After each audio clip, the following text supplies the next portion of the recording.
السلام عليكم ورحمة الله وبركاته.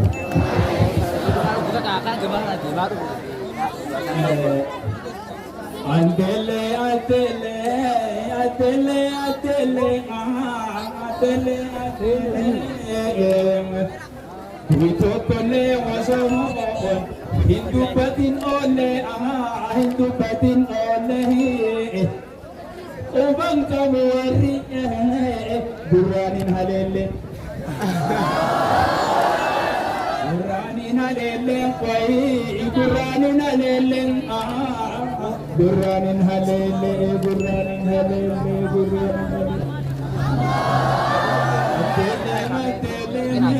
Atele atele atele atele Utokole osonege Hindu katin ole Hindu katin ole Ubang kamu wari Duranin halele Duranin halele Duranin halele Wala faira Sangkanda zigari Gurgutate jole rubna feti oli Wasoso tindine demi firragali Yoda kauta gali Dekun garabule Tehubam fita gamfeta leolu talili Yoduda sitti marwati fitu mbade Antana sitti meherem eduna halale Adam kulle tenara sitti hekali Haduma durani debisi alale Ubesa Paresi wande tulali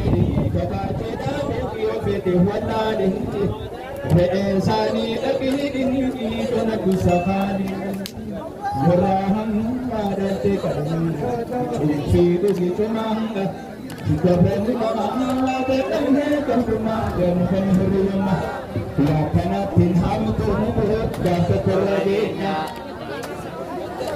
Agrihun kanu tira kumarratenya Wayane funamne anggoyo jabenya Gana fatenya senani dagenya Subana sitakatu nitibot sagenya Jijjiga mochane harge isanu tenya Jijjiga harge isa jechun afan tenya Agana datang gasi inachi falmu tenya Fagomi dihenya Afana senani Gabromu nama tetapi kema negara Bergetain je. Sarana nama tapi turin. Esika baru cuma ya lagi sih. Gabromu nama tetapi kema negara iharap sih. Gabromu nama tetapi kema Nuhan huriyama.